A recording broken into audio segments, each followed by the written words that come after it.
Oleh itu, marilah kita bersama-sama memejamkan sebentar mata, telinga, hati kita agar ilmu yang bakal disampaikan dapat kita hayati dan manfaat bersama.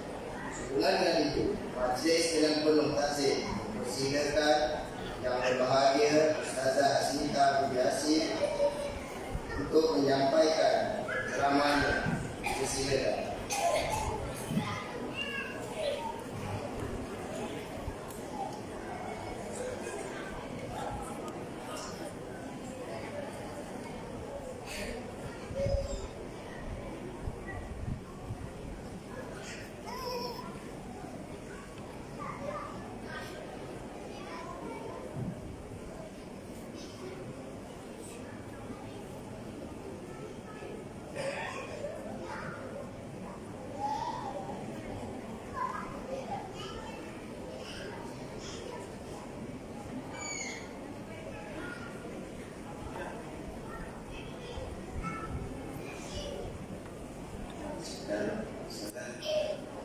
Untuk makluman ibu bapa, saya harap dapat bekerja bersama untuk jaga dan mengawal anak-anak masing-masing. Okey.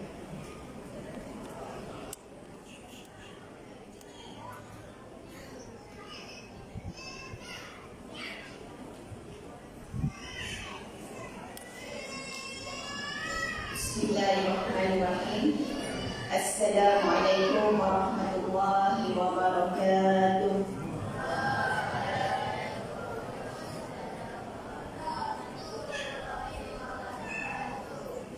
Alhamdulillahi rabbil alamin, wassalatu wassalamu ala asyrafil anbiya'i wal mursalin wa ala alihi wa sahbihi ajma'in. Qala rabbi shrah li sadri wa yassir li amri wahlul 'uqdatam min lisani yafqahu qawli. Subhanaka la 'ilma lana illa ma 'allamtana innaka antal alimul hakim. Wa la haula wa la quwwata illa billahil 'aliyyil 'azim.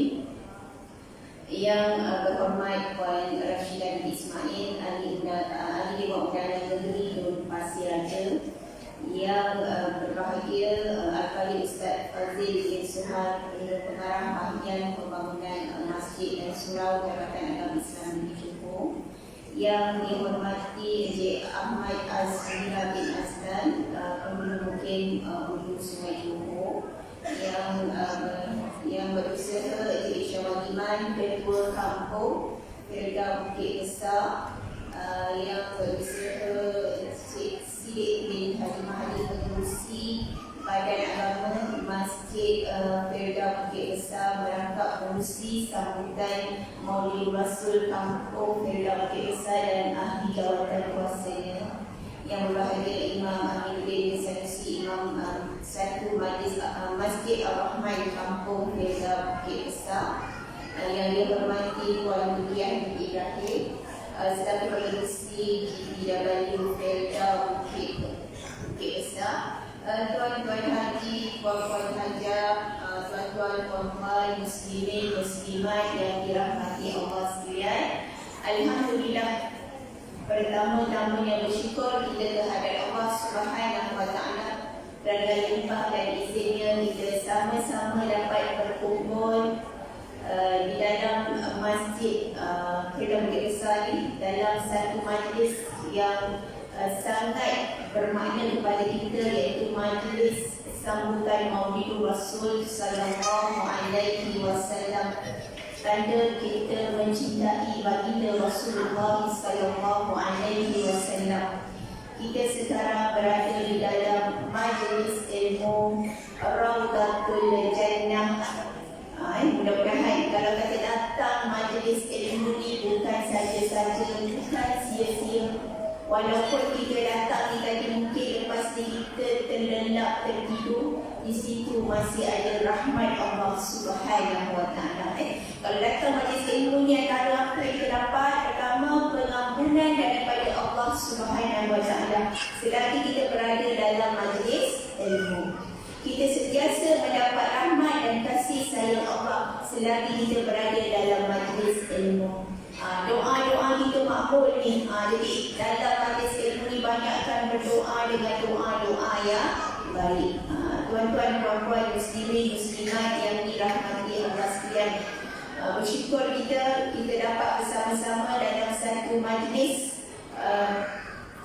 sambutan Maulid Rasul, tanda kita cinta kepada baginda Rasulullah sallallahu alaihi wasallam.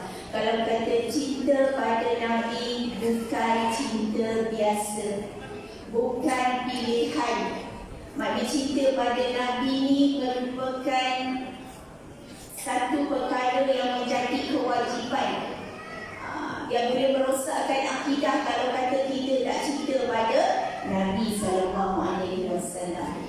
Jadi bila kita mencintai baginda Rasulullah sallallahu alaihi wasallam, sebenarnya banyak rahmat yang kita dapat. Kalau kata mencintai Nabi ni bukan setakat pada bulan Rabiul Awal, bulan Maulidur Rasul, kita kata kita cinta Nabi, banyakkan berselawat, banyakkan mengamalkan sunnah-sunnah Nabi. Bukan setakat di bulan-bulan Maulidur Rasul sahaja, tapi kecintaan Nabi ni bermula dari saat ini. Kita kata kita cinta Nabi, kita sayang Nabi sehingga ke akhir hayat kita. Bukan kata bulan Maulid Rasul je kita rasa bergelonjak, kita nak berselawat, kita nak mengamalkan sunnah-sunnah Nabi. Lepas 3 bulan hilang begitu saja, kita tak nak. Jadi bermula dari saat ini, bermula dari hari ini, kita zahirkan rasa cinta kita kepada baginda Rasulullah sallallahu alaihi wasallam dengan kita mengamalkan segala sunnah-sunnah Nabi sepanjang hayat kita dikandung. Itu tanda kita cinta pada Nabi. Sebab cinta pada Nabi bukan cinta biasa. Dan bila kita mencintai Nabi, pertama, kita akan mendapat kurniaan dan nikmat daripada Allah Subhanahu wa taala. Apa nikmat yang Allah kurniakan, yang Allah nyatakan dalam surah An-Nisa, a'udzubillahi minasyaitonir rajim, wa may yuti'illaha war rasula fa ulaika ma'al ladzina an'ama Allahu 'alaihim minan nabiyyin was-siddiqin wasyuhada wa hasuna ulaika rafiqa. Yang bermaksud, dan barang siapa yang taat kepada Allah dan taat kepada Rasul, maka mereka ini akan bersama dengan orang-orang yang mendapat nikmat dari Allah, iaitu mereka akan bersama dengan para nabi-nabi, para siddiqin, para syuhada, para solihin, orang-orang soleh. Dan inilah teman yang terbaik sebenarnya bagi diri kita. Beruntung tuan-tuan, puan-puan, muslimin, muslimat yang dirahmati Allah sekalian, bila kita cinta pada Nabi, kita akan dibangkitkan bersama para Nabi. Kita akan dibangkitkan bersama orang-orang siddiqin, orang-orang yang bermula-mula sekali beriman kepada Allah dan Rasul. Kita akan bersama-sama dengan para syuhada, orang-orang yang mati syahid. Kita akan bersama dengan orang-orang yang soleh. Bila kita mati besok, kita dikumpulkan bersama mereka-mereka ini. Itu merupakan satu anugerah yang terindah bagi kita, tanda husnul khatimah. Itu yang kita nak. Sebab hidup kat dunia ni, tuan-tuan, puan-puan, singkat sangat, singkat. Jadi apa yang kita kejar, mari kita cuba mencari banyak bekalan-bekalan di akhirat. Itu pertama, bila kita cinta pada Nabi, kita akan bernikmat kurniaan yang Allah berikan kepada kita. Kita akan dikumpulkan bersama para Nabi, para siddiqin, para syuhada, dan orang-orang soleh. Yang kedua, bila kita cinta pada Nabi ni, kalau kita cinta pada Nabi bukan cinta biasa, kita akan dibangkitkan bersama Nabi sallallahu alaihi wasallam. Pernah satu ketika seorang lelaki dia bertanya kepada baginda Rasulullah sallallahu alaihi wasallam. Dan dia bertanya kepada Nabi, "Ya Rasulullah, bila berlakunya kiamat?" Lelaki ditanya kepada Nabi, "Bila berlakunya kiamat?" Kemudian baginda Rasulullah sallallahu alaihi wasallam menjawab dan bertanya balik pada lelaki tadi, "Apakah persediaanmu untuk menghadapinya?" Apa persediaan Dia tanya bila kiamat, apa persediaan kamu untuk hadapinya? Kemudian dia lagi menjawab, ya Rasulullah, aku tak buat banyak persediaan untuk menghadapinya. Dengan banyak solat sunat, dengan banyak puasa sunat, tapi aku mencintai Allah dan Rasul. Ini jawapan yang lagi tadi. Kemudian baginda Rasulullah SAW menjawab, kamu akan dibangkitkan dengan siapa yang kamu cinta. Jadi bila kita cinta pada Nabi, insyaAllah kita sayang pada Nabi, kita banyak berselawat pada Nabi, bila kita mati esok kita akan dibangkitkan bersama Nabi SAW. Suka tak suka? Gembira tak gembira bila kita dibangkitkan bersama Nabi? Jadi cintalah kita pada Nabi SAW. Dan Nabi juga bersabda, yang bermaksud barang siapa yang taat kepada aku, mana taat pada Nabi, maknanya dia taat kepada Allah. Barang siapa yang sayang pada Nabi, maknanya dia sayang pada Allah. Mencintai Nabi, barang siapa cinta pada Nabi, maknanya dia cinta pada Allah. Barang siapa yang taat pada Nabi, maknanya dia taat pada Allah Subhanahu. Kita kata kita cinta Nabi, betul? Tapi macam mana perlakuan kita? Maknanya bila kata seseorang itu mencintai Nabi, kita kalau sayang orang yang kita cinta, macam tuan-tuan sayang pada isteri kan?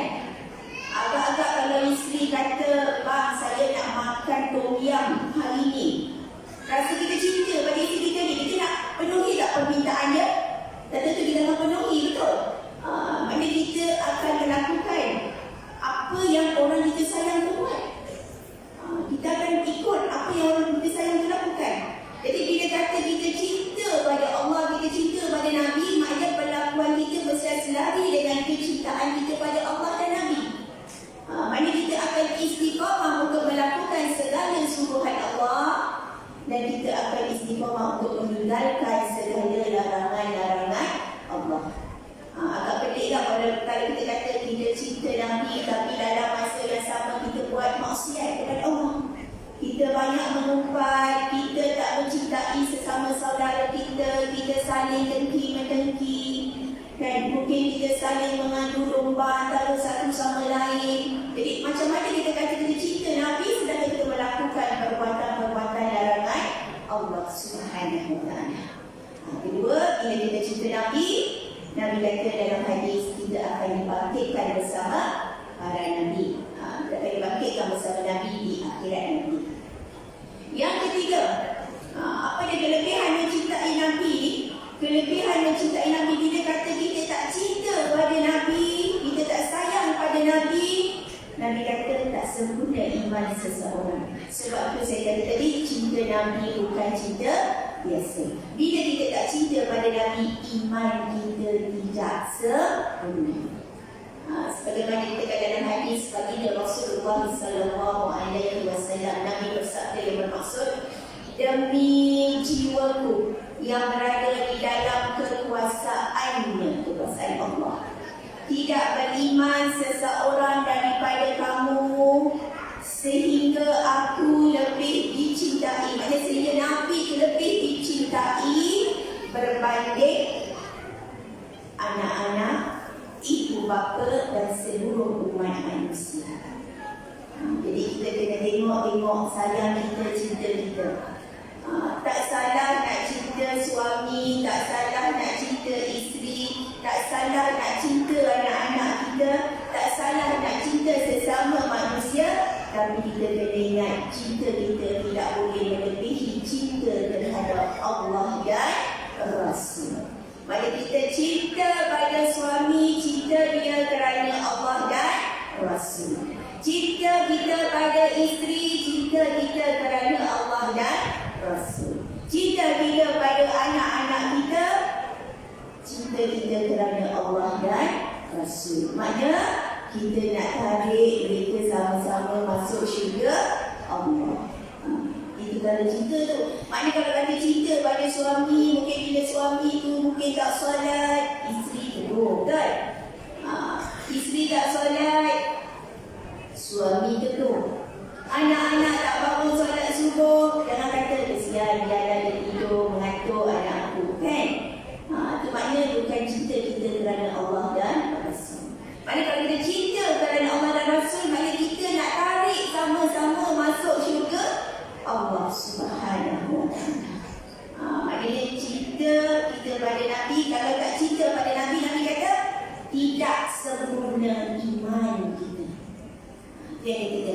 Yang keempat, bila seseorang itu mencintai Nabi, dia akan dapat kemanisan iman. Dia akan dapat kelazatan iman. Sebagaimana dalam hadis Nabi menyebutkan, bila ada 3 perkara dalam diri seseorang, bermakna dalam diri dia itu ada kelazatan iman. Kita cek satu-satu, ada tak pada diri kita. Okay? Pertama, bila Allah dan Rasul itu lebih dicintai berbanding selain daripada kedua ni. Maknanya kita cinta Allah, kita cinta Nabi ni lebih daripada kita cinta kepada makhluk. Itu yang pertama. Kita akan dapat merasai kemanisan iman. Yang kedua, bila kita cinta sesama manusia, cinta kita itu kerana Allah. Kita cinta pada manusia ni macam cinta cinta kita itu semata-mata kerana Allah Subhanahu Wa Taala. Penting kan untuk kita hubungkan silaturahim sesama jiran tenang dan jiran tetangga, tidak berpecah belah antara satu sama lain. Kita cinta. Maknanya kalau kita rasa kita pandang jiran kita, kita pandang kawan-kawan kita, kita pandang isteri kita, suami kita, anak-anak kita dengan penuh kasih sayang kerana Allah, di situ kita dah ada kemanisan iman. Dan yang ketiga, bila kita benci nak buat perkara-perkara kekufuran, kita benci kepada kekufuran, macam mana kita benci kalau kita ni Allah campak dalam neraka. Yang ketiga tadi, mana kita tak nak buat maksiat, kita tak nak menyakiti hati orang, kita tak saling sayang menyayangi. Mana kalau kata kita benci kepada kekufuran, macam mana kita benci kalau Allah campak kita dalam neraka, maknanya kita dah ada kemanisan iman dalam diri. Mudah-mudahan kita muhasabah diri, ada tak tiga-tiga ni? Kalau tak ada, berubah untuk kita cuba lakukan. Maknanya cinta Allah, cinta Nabi lebih berbanding selain kedua ni. Cintai manusia yang kedua, lebih cintai manusia kerana Allah. Dan yang ketiga, kita benci kepada kekufuran, macam mana kita benci kalau Allah campak kita dalam neraka. Tuan-tuan, puan-puan, muslimin, muslimat yang dirahmati Allah sekalian, kita sebut kita cinta Nabi, kita sebut kita sayang Nabi. Apa bukti kecintaan kita kepada Nabi? Apa buktinya? Dia perlukan kepada bukti. Pertama, bila kata aku cinta pada Allah, aku cinta pada Nabi, mengamalkan sunnah-sunnah Rasulullah sallallahu alaihi wasallam. Hidup kita ni singkat, tuan-tuan, jadi penuhkan di usia-usia segini, penuhkan dengan bekalan-bekalan untuk kita menuju kepada Allah Subhanahu Wa Taala. Baca hadis-hadis Nabi, banyak sebenarnya sunnah-sunnah Nabi yang Nabi ajarkan kepada kita untuk kita amalkan. Bukan setakat di bulan Rabiul Awal, Rabiul Akhir atau 3 bulan pertama ini, tapi kita mengharapkan bila kita mula istiqamah untuk melaksanakan sunnah Nabi, bermula hari ini sampai kita jumpa lagi Rabiul Awal tahun depan, sampai jumpa lagi Rabiul Awal tahun depan, sepanjang hayat kita dikandung kita istiqamah. Bermula saat ini kita berusaha untuk melaksanakan segala sunnah-sunnah baginda Rasulullah sallallahu alaihi wasallam. Antara sunnah-sunnah saya hari ini saya kongsi sunnah-sunnah dan ringkas-ringkas yang mudah-mudah. Sebenarnya tuan-tuan, puan-puan, muslimin, muslimat yang dirahmati Allah sekalian, beruntung kita terpilih menjadi umat Nabi Muhammad sallallahu alaihi wasallam. Ada nabi-nabi yang nak jadi umat Nabi Muhammad tapi Allah tak pilih. Tapi kita ni terpilih, sebenarnya kita beruntung. Apa kelebihan umat Nabi Muhammad ni? Antaranya amalannya sikit, umurnya pendek. Umat Nabi Muhammad tak macam umur umat-umat dahulu beribu-ribu tahun, ada yang beratus-ratus tahun. Umat Nabi Muhammad ni berapa tahun umurnya? Paling average-nya 63 tahun kan. Ada yang mencapai ke 80, tapi itu pun jarang. jarang. Okay? So kat situ umur dia pendek, tapi Allah sayang umat Nabi Muhammad. Amalan dia sikit, tapi Allah bagi pahala berganda. Pahala Allah bagi pada kita berganda-ganda.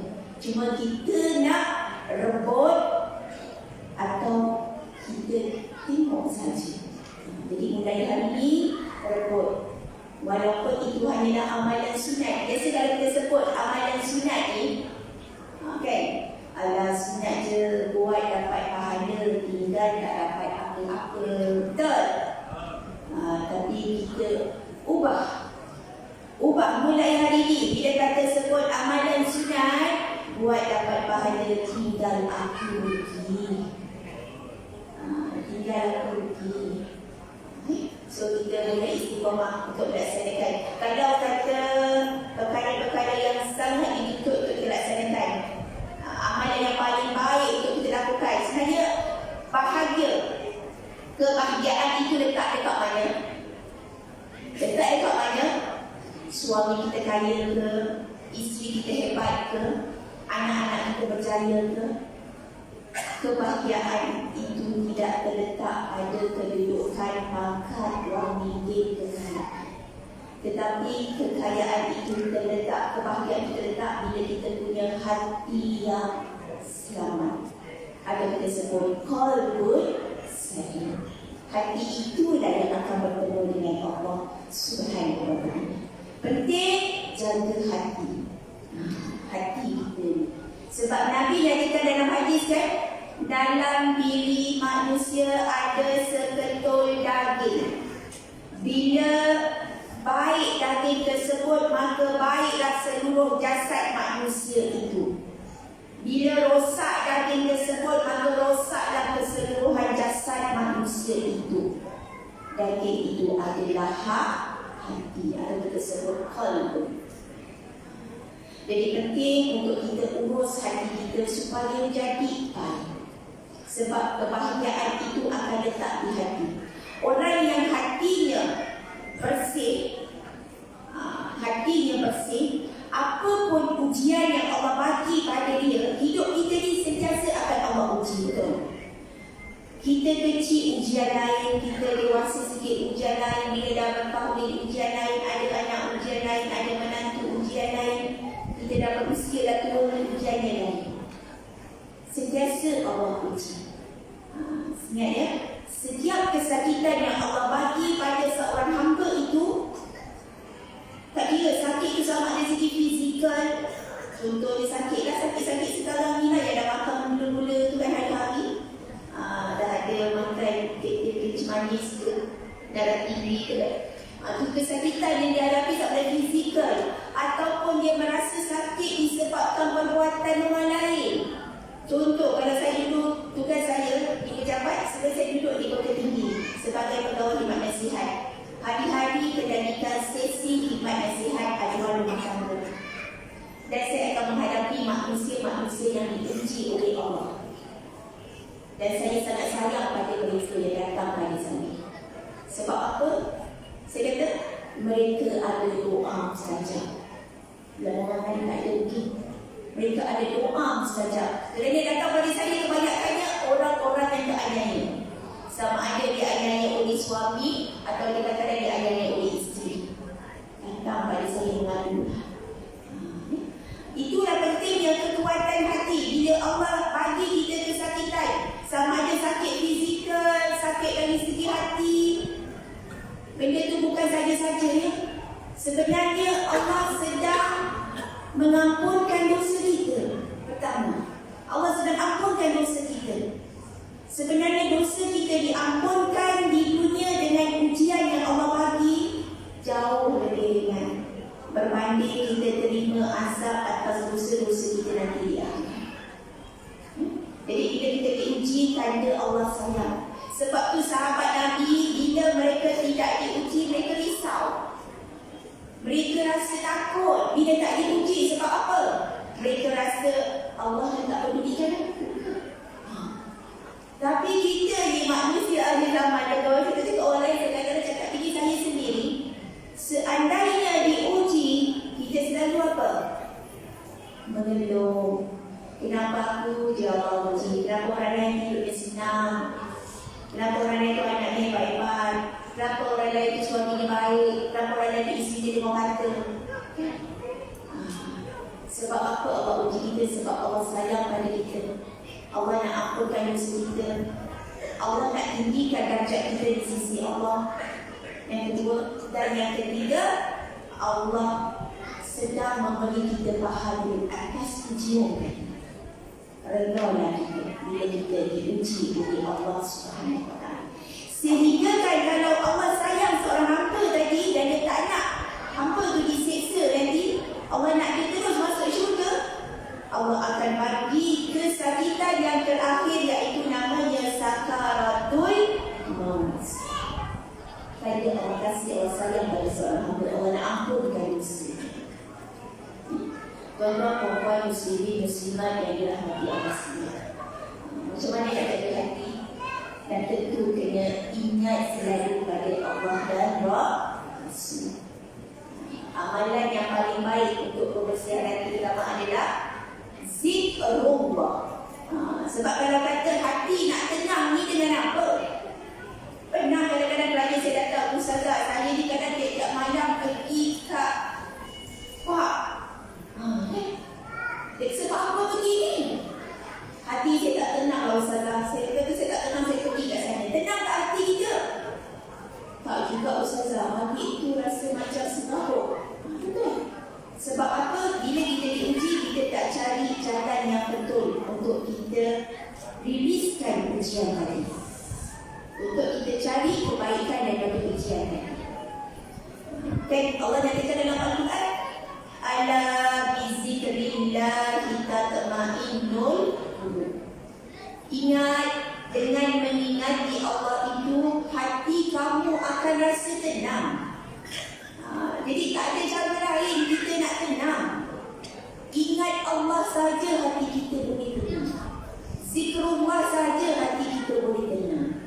Apa zikrullah yang paling baik? Pertama adalah solat. Jaga solat. Kalau saya dulu berkhidmat sebagai pegawai nasihat, kes-kes yang datang kepada saya tentang ujian rumah tangga ni, 70% berpunca daripada suami atau isteri atau kedua-duanya tidak cukup solat fardu dua waktu. Jadi kita tekankan solat di dalam kehidupan rumah tangga kita. Dan solat fardu jaga, dan cuba kita amalkan solat sunat. Solat sunat. Dan sunat buat dapat pahala, tinggal apa tuan-tuan perempuan? Tinggal rugi. Kita bermula dengan solat sunat. Kita cuba amalkan sunat-sunat Nabi ini, bermula dari saat ini dan istiqomahkan. Sebenarnya sukan itu istiqomah. Tapi kita kena lawan nafsu. Lawan nafsu kita. Sebenarnya jasad kita perlukan makanan. Roh kita perlukan makanan. Hati kita perlukan makanan. Apa lagi?